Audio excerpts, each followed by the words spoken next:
ஆட்சி ஒழிக, அதிமுக ஆட்சி வளருக. ஏன் ஒயின் ஷாப் திறக்குற? பாலியல் வன்கொடுமை அதிகம் நடக்குது. என்ன இந்த ஆட்சியை நகட்டணும். கட்சிக்காக பணம் கொடுக்குறாங்க, அதெல்லாம் எங்களுக்கு தேவையில்லை. எங்களுக்கு ஆட்சி நல்லபடியாக நடந்து மக்கள் நல்லபடியாக சீர்திருத்தமாக பார்த்தாலே எங்களுக்கு போதும். இனிமேல் வருங்காலத்து நம்ம எடப்பாடி ஐயா தான் வருவாங்க. 1000 ரூபாய் பாதி பேருக்கு கொடுக்குறாங்க, கொடுக்க மாட்டாங்க. மாண்புமிகு எடப்பாடியார், மாண்புமிகு எடப்பாடியார்.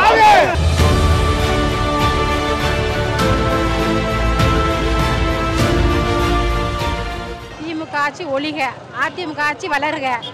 பெண்களுக்கு பாதுகாப்பே இல்லை. ஆண்கள் அனைத்து பேரும் கஞ்சாவில் ரொம்ப உயர்ந்துட்டாங்க. கஞ்சா நடக்கிறதுனால தான் எங்கள் பெண்களுக்கு பாதுகாப்பே இல்லை. அன்றாட ஒரு கூலி வேலை பார்க்குறவங்களுக்கு கூட பாதுகாப்பு கிடையாது. அன்றாட ஒரு குழந்தை, ஒரு பிறந்த குழந்தை 5 வயசு ஆனால் கூட அதுக்கு பாதுகாப்பு கிடையாது. கம்பவுண்டு வயசாகி நடக்கிற ஒரு கிழவி கூட அந்த ஒரு பாதுகாப்பு கிடையாது. திமுக ஆட்சியில் என்ன செய்கிறாங்க? பெண்களுக்கு என்ன பாதுகாப்பு? ஒரு வேலையும் பார்க்க முடியாது. கை வேலையும் கொடுக்குறீங்க, ஆட்டம் கொடுக்குறீங்க. ஒரு ஓய்வு பார்த்து ஒரு ஊரமட்டத்துக்காச்சும் எழுதி கொடுத்தாங்க. 1000 ரூபா அது இல்லை. எழுதிலாம் போட்டான் வரல சார். எழுதி போட்டு ஒன்றும் வரல. ஊனமட்டத்துக்கு எழுதி போட்டேன் சார், வரல. ஓய்வுக்கு எழுதி போட்டும் வரல. மாணவர்கள் எழுதி போட்டேன், இங்கே மாணவர்கள் எழுதி போட்டான். ஊருக்குன்னு எழுதி போட்டான். மகால வந்து ஒன்றுமே வரல சார். ஒன்றும் சார் நடக்க முடியும். மாத்திரை நைட்டும் போகணும், மாற்றிட்டு நடக்க முடியும். இப்போ இருக்காச்சும் கொஞ்சம் மற்ற இருக்குது, கொஞ்சம் மதசம் மத்தையாக இருக்குது. லேப்டாப்பு இல்லை, பிள்ளைய சைக்கிள் இல்லை, தரது 4 கிராம் தங்கம் கொடுத்தா அது இல்லை, எதுவுமே இல்லாமல் ஆக்கிட்டாங்க. எதுவுமே இல்லாமல் விதை பணம் கூட எங்கே ஏற்றி விடுறாங்க. அந்த 1000 ரூபாய் சொல்றாரு. அது சென்ஸுக்கு விடலைன்றாங்களா? அப்போ சென்ஸ் என்ன சொல்கிறாங்க? நாங்கள் ஓட்டு போடலையா, எங்களுக்கு பஸ் ஃப்ரீயாக விட மாட்டாங்களா அப்படின்னு மக்கள் கேட்குறாங்களா? ஆம்பளை ஆளுங்க அது மட்டும்தானே பெண்களுக்கு விட்டுருக்காங்க. நல்லா ஓடிக்கிட்டு இருக்கு. மக்கள் வந்து பணம் வாங்கினவங்களும் சந்தோஷப்படுறாங்க, பணம் வாங்காதவங்க கவலைப்படுறாங்க. அதுவும் பணம் கொடுத்துருவோம் அப்படின்னு சொல்லி பேசுகிறாங்க. அந்த மக்கள்கிட்ட போய் சேர்ந்தால் தான் தெரியும். ஏன்னா 2வது எங்களுக்கு வந்து காசு பணம் தேவையில்லை. கட்சிக்காக பணம் கொடுக்குறாங்க, அதெல்லாம் எங்களுக்கு தேவையில்லை. எங்களுக்கு ஆட்சி நல்லபடியாக நடந்து மக்கள் நல்லபடியாக சீர்திருத்தமாக பார்த்தாலே எங்களுக்கு போதும். எங்களுக்கு விவசாயத்தில் எந்த நலனுமே கிடையாது. ரொம்ப கஷ்டப்பட்டுக்கிட்டு இருக்காங்க. தண்ணி வெள்ளம் எதுவுமே இல்லை. ரொம்ப சிரமத்தை இருக்குது. இந்த ஆட்சி வந்து எங்களுக்கு ரொம்ப மோசமாக இருக்குது. ரொம்ப சிரமப்பட்டு வாழ்ந்துக்கிட்டு எங்கள் ஆட்சி வந்து நாங்கள் நல்லா இருக்க முடியும். மீண்டும் எங்கள் ஆட்சி வரணும், அம்மா ஆட்சி வரணும்னு எல்லாருமே திசை திரும்பி ரெட்டைலை பக்கம் இருக்காங்க. ரேஷன் கடையில் அரிசியில் பூரா கடத்துறாங்க, சொன்னபடி போடுறாங்கல்ல. இனிமேல் ஆட்சி ஆளை வந்து நம்ம ஐயா எடப்பாடி ஐயா வந்தாதான் இது நம்மளோட இதாக இருக்கும். இனிமேல் வருங்காலத்து நம்ம எடப்பாடி ஐயா தான் வருவாங்க. கொள்ளை கொலை கற்பழிப்பு எங்கே பார்த்தாலும் இந்த அணியாக தான் நினைக்கிறேன். பெண்கள்லாம் தனியாக போக முடியுது எங்கேயாவது சுதந்திரமா? ஒரு பவுன் நகை போட்டாலும் அரை பவுன் நகை காதை அறுத்துட்டு போகிறாங்க. 4 ஆண்டு காலத்தில் மக்கள் படாத வேதனை இல்லை, படாத சிரமங்கள் இல்லை. தமிழ்நாடு முழுவதும் கற்பழிப்பு, கொலை, கொள்ளை இதெல்லாம் இந்த மக்கள் வந்து இந்த கஞ்சா, போதைப் பொருள் இதெல்லாம் வந்து மக்கள் ரொம்ப வெறுத்து போயிட்டாங்க.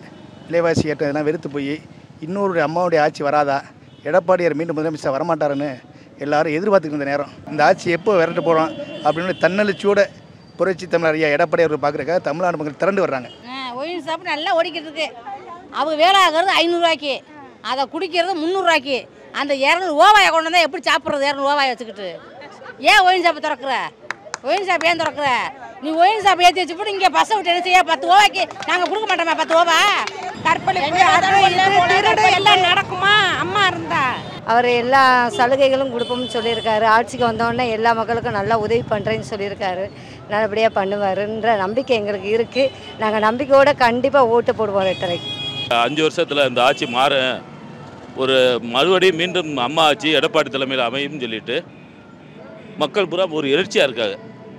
கிராமங்களில் இருக்கிறவங்கள்லாம் வந்து விவசாயிகளுக்கு பழையபடி இன்சூரன்ஸ் கிடைக்கும், பழையபடி மாணவர்கள்லாம் பழையபடி அவங்களுக்கு லேப்டாப் கிடைக்கும், பழையபடி எல்லாம் கிடைக்குங்கிற ஒரு ஆர்வத்தில் இருக்காப்புல. எல்லாருக்கும் இப்போ பெண்கள் எல்லாம் பழையபடி நம்மளுக்கு தாலிக்கு தங்கம் மற்ற அம்மாவுடைய திட்டங்கள் எல்லாம் மீண்டும் கிடைக்கும்னு சொல்லிட்டு ரொம்ப மகிழ்ச்சியாக இருக்காங்க. இந்த கூட்டங்கள்லாம் நிறையா எடப்பாடி வர இடத்துல கூட்டங்கள் இருக்கிறதுனால ஒரு ஆட்சி மாற்றத்துக்கான ஒரு நல்ல எதிர்க்குன்னு சொல்லி மக்கள் ரொம்ப ரொம்ப ரொம்ப சந்தோஷத்தில் இருக்காங்க.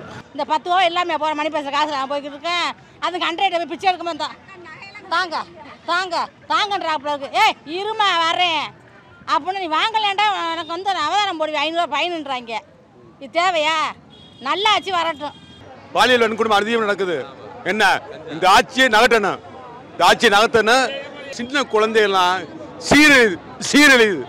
இந்த நாட்டில் சின்ன குழந்தைகள் சீரழிப்பு. நாங்கள் கொடுக்குற காசு தான் அவர் கொடுக்குறாரு.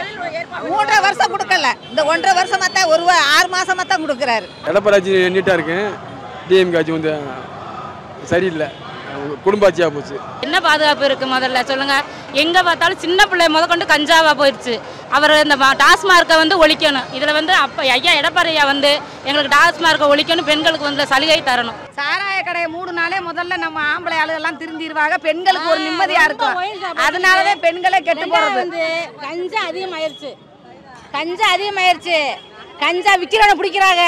அந்த தயார் பண்ற மாதிரி விவசாயம் பண்ற கஞ்சாயை அவனை ஏன் பிடிக்க முடியாது? ஏன் அவனை ஸ்டாப் பண்ண முடியாது? ஏன் செய்ய முடியாது? ஆனால் சீர சிறப்பும் அருமையாக ஐயா எடப்பாடி அவர்கள் இந்த தமிழ்நாட்டுக்கு முதலமைச்சர், அடுத்த முதலமைச்சர் அவருக்கு 100% வாய்ப்பு உள்ளதுனே. பொதுமக்களுக்கும் ஏழை விவசாய மக்களுக்கும் அனைவருக்கும் எங்களுக்கு ஒரு நிரந்தர முதலமைச்சராக எடப்பாடியார் அவர்கள் திகழ்வார்னே. பஸ்ஸு வந்து ஃப்ரீன்னு விடுறாங்க, அதில் ஏற போனோம்னா நம்மளை வந்து ஒரு மரியாதை இல்லாமல் ஒரு தற்கொலைவாக பேசுகிறாங்க. ஏறுமா பஸ்ஸில், இறங்குமா, போய் உட்காருமா, பேசாம பஸ்ஸு நின்றாத்தாம உனக்கு தாலிக்கு தங்கம் கொடுக்குறதுலாம் நிப்பாட்டி விட்டாங்க. படிக்கிற பெண்களுக்கெல்லாம் நிப்பாட்டிட்டாங்க.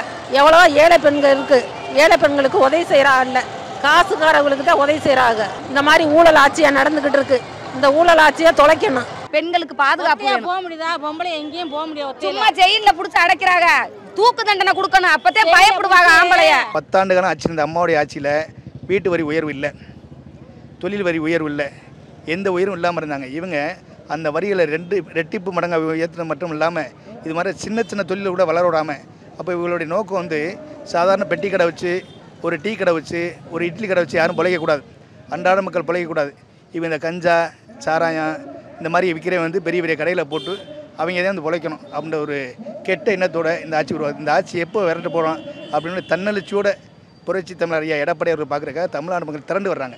இதான் இந்த திமுக காட்சி வீழ்கணும், அதிமுக காட்சி தான் எங்களுக்கு வளரணும்.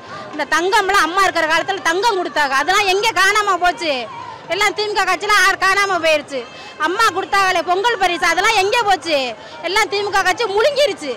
எங்க அப்போ எதுவுமே கிடையாது. என்ன கொடுக்குறாங்க எங்களுக்கு? எங்களுக்கு கொடுக்கறது என்ன? பெண்களுக்கு இந்த பஸ் வசதி தான் கொடுத்துருக்கோம், அதுலேயும் மரியாதையே கிடையாது. ஒரு அவசரத்துக்கு பஸ்ஸை மறைச்சோம்னா பஸ் நிற்கிதுல. இலவச மகளிர் 1000 ரூபாய் ஊக்கத்தொகைன்னு சொல்லி முதியோர் பணத்தை சுத்தமாக கட்டு செஞ்சு அதில் இருந்து ஒரு பாதி சதவீதம் மட்டும் மக்களுக்கு சும்மா கண் துடைப்புக்கு அவங்க வந்து கொடுக்குறாங்க. ஆனால் அது வந்து நிரந்தரமாக இருக்காது. இந்த ஆட்சி அடியோட ஒளியனு பஸ் நிற்காம கூட போகிறாங்க. மக்கள் அதில் ஏமாந்துக்கிட்டு பாதி பேர் தள்ளி பஸ் ஸ்டாப்பை விட்டு தள்ளி போடுறாங்க.